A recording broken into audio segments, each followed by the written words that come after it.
Real মাদ্রিদে এখন চলছে এক অদ্ভুত সময়। একদিকে দল জয়ের ধারায় থাকলেও অন্যদিকে দলের ড্রেসিং রুমে নাকি বইছে অস্থিরতার হাওয়া। বিশেষ করে কোচ জাবি আলোনসো ও ব্রাজিলিয়ান তারকা ভিনিসিয়াস জুনিয়রের সম্পর্ক নিয়ে ক্লাবের ভেতরে ও বাইরে নানা আলোচনা চলছে। এমন এক সময়ই ক্লাব কর্তৃপক্ষ নতুন করে ভিনির সঙ্গে দীর্ঘমেয়াদী চুক্তির পরিকল্পনা হাতে নিয়েছে, যা দলটির ভবিষ্যৎ নীতিতে বড় প্রভাব ফেলতে পারে।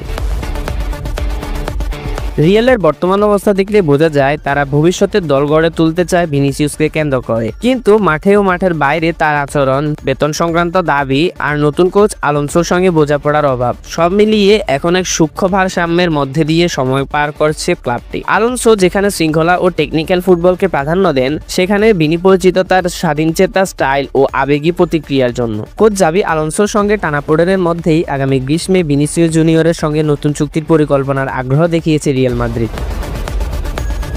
বিভিন্ন গণমাধ্যমের দাবি, চলতি মৌসুম শেষেই এই বিষয়ে ভিনির সঙ্গে সমঝোতা সেরে ফেলতে চায় ক্লাবটি। কোচ ও খেলোয়াড়ের মধ্যে কোনো বিরোধ থাকলেও সেটিরও অবসান চায় ক্লাব, যদিও বিষয়টি ক্লাবের একেবারেই অভ্যন্তরীণ বিষয় হিসেবে বিবেচিত হচ্ছে। বার্সেলোনার বিপক্ষে মৌসুমের প্রথম এল ক্লাসিকোতে ম্যাচ শেষের 18 মিনিট আগে ভিনিসিয়াসকে মাঠ থেকে উঠিয়ে নেন আলোনসো। এই ঘটনায় ব্রাজিলিয়ান উইঙ্গের মাঠ ছাড়ার সময় কিছুটা ক্ষুব্ধ প্রতিক্রিয়া জানান এবং সোজা টানেলে চলে যান। পরে টিভি ফুটেজে ধরা পড়ে মাঠ ছেড়ে চলে যাওয়ার সময় ভিনি কোচকে উদ্দেশ্য করে কিছু বলেছেন।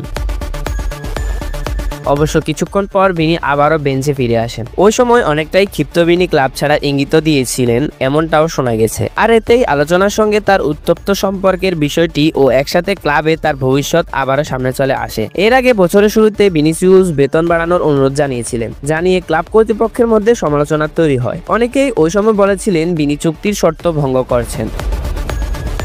যদিও রিয়াল মাদ্রিদ এখনো ব্রাজিলিয়ান তারকা উইঙ্গারের সঙ্গে চুক্তি নবায়নের ব্যাপারে আশাবাদী। ইঙ্গিত পাওয়া গেছে 2030 সাল পর্যন্ত বার্নাব্যুতে তাকে ধরে রাখার প্রস্তাব আসছে, যা আগামী গ্রীষ্মে কার্যকর হবে। তার আগেই আলোনসোর সঙ্গে বিষয়টিও সমাধান করতে চায় রিয়াল। ভিনির সঙ্গে রিয়ালের বর্তমান চুক্তির মেয়াদ আর মাত্র 1 বছর বাকি আছে। আলোনসোর সাথে সম্পর্কের উন্নতি না হলে ভিনি নিজে ক্লাব ছেড়ে চলে যাবেন। মাঠে ভিনির গুরুত্বের কথা বিবেচনা করে যত দ্রুত সম্ভব সবকিছু সমাধানের ইঙ্গিত দেখিয়েছে রিয়াল মাদ্রিদ।